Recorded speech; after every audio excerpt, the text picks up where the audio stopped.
Some of the weirdest stuff humans have ever seen isn't on land, it's deep down in the ocean. Glowing purple orbs, fish with no faces, giant mysterious cubes floating on the water, and mysterious screeching noises that could be giant unknown animals. These are disturbing discoveries found deep beneath the ocean. During a deep-sea expedition off the coast of California in July 2016, scientists exploring the ocean floor spotted this really cool-looking purple orb thingy. Looks like one of the devil fruits in One Piece. The discovery happened during a mission aboard the research vessel EV Nautilus, which was exploring an underwater canyon near the Channel Islands. A remotely operated vehicle was crawling along the seafloor about 5,300 feet below the surface when the cameras picked up the strange thing near a rocky ledge. The researchers watching the live video feed were immediately confused, saying, "What is that?" Another responding, "I'm stumped. No idea." And the cherry on top of this was that a crab was also hanging out nearby. It seemed interested in the object too, and at one point its leg bumped into the thing. I'm being an all-out battle here right now. Alright, just zoom in again. Oh, no. Come on, Yeah, buddy. I'm almost never referring What to if a it's an crab. egg sac of some sort? It could be. I love that one guy who's like, "Come on, buddy." Just a funny thing to say to a crab. Anyway, they decided to use the submersible's suction device to pull the strange object into a container before the crab could grab it. When it was brought back to the ship, it did something unexpected. The purple ball started to open up, and suddenly the team could see little body parts sticking out, like a tiny foot and some feeler-like things. That's when they realized it was actually a sea slug. The scientists thought it might have been a species no one had seen before, though, so they sent samples to the Harvard Museum of Comparative Zoology to take a closer look. During a deep-sea expedition off the coast of Australia in 2017, scientists hauled up a fish that immediately confused everyone on board. At first glance, it didn't look like it had a face. The discovery happened during a research voyage exploring the abyss east of Australia, where scientists were sampling marine life living roughly 4,000 meters or about 13,000 feet below the surface. Down there, sunlight never reaches the water, and the temperature sits just above freezing. Researchers examined the fish. Something about it looked completely wrong. The front of its head appeared smooth, featureless. There were no eyes, no nose, no mouth, at least not that anyone could see. The mouth actually sits underneath. But because of that strange appearance, the animal quickly picked up the nickname the Faceless Fish. First, the team wondered if they discovered an entirely new species, but they soon realized the fish had actually been documented before. It turned out to be Typhlonus nasus, a rare species of cusk eel. The species was first discovered during the famous HMS Challenger expedition in 1874. But sightings since then have been extremely rare. Scientists believe the fish's eyes are actually hidden beneath its skin. In the deep ocean, vision isn't very useful anyway. At those depths, the environment is permanently dark, so a lot of animals rely on other senses than sight. This story comes from a Reddit user named Brutus Black, who described a strange sighting while working on a pearl boat in the Arafura Sea, which sits between northern Australia and the island of New Guinea. He explained he spent about 18 months working on the vessel. Part of his job involved standing watch in the wheelhouse. The task was fairly simple. The boat followed a route on the navigation system, and the person on watch had to make sure it stayed on course. If it drifted, they'd manually steer it back onto the path. His shift ran from 4 a.m. to 8 a.m. Well, one morning around 7, he noticed something unusual off the port side of the boat. Sitting out in the water in the distance was what looked like a bright white cube. Judging distance at sea is difficult without landmarks, but he estimated it was roughly 200 meters away. Strangely, the object wasn't appearing on the boat's radar or navigation system, which normally shows other vessels in the area. It also wasn't moving with the waves the way floating objects usually do. So he grabbed a pair of binoculars to get a better look.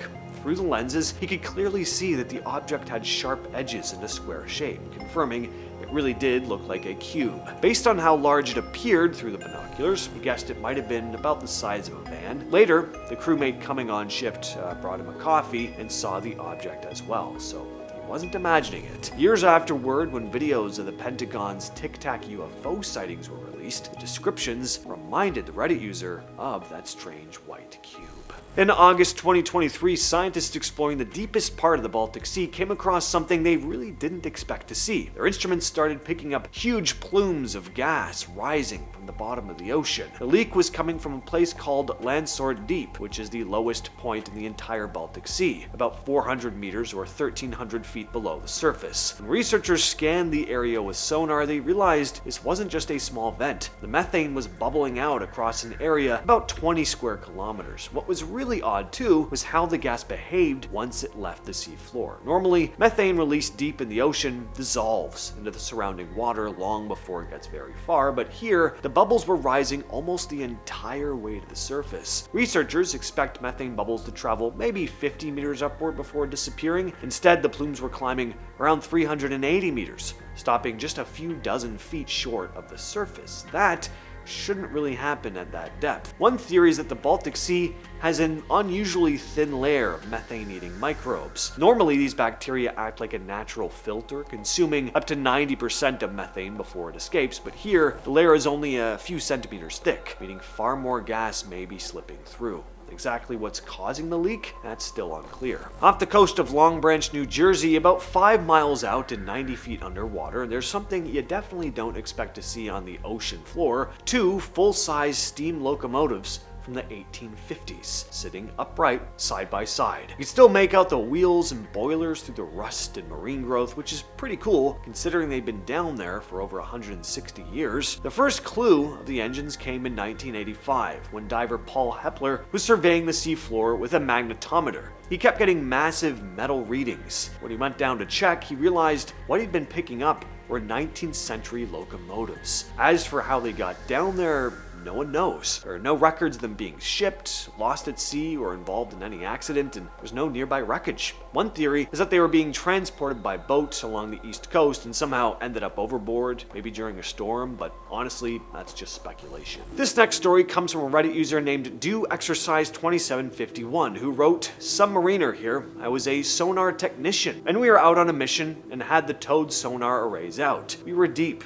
and it picked up on a couple of bios, like shrimp and whales. It was quiet for about 20 minutes after we passed them, and all of a sudden, we heard a screeching noise that sounded like metal on metal. We thought we'd run into another submarine. The whole boat went into battle stations, aka each crew member went where they were assigned to be in the case of an emergency, and we woke up our SME, subject matter expert writers, to determine what the F that sound was. Went on for about 5 minutes, just in and out. It sounded like a song if you started to replay it. The whole thing was recorded, but the acting SME couldn't determine what it was, nor could the sonar chief. A message was sent out, we went to periscope depth, and the recording was sent to our squadron and the Office of Naval Intelligence once we pulled in. I do not know what happened afterward, but apparently the Navy collects these types of recordings regularly. From what we can tell, whatever caused that sound was close and almost as big as the boat. I couldn't tell if it was bio, like an animal, or another boat. There were no screw noises, we didn't take on any water,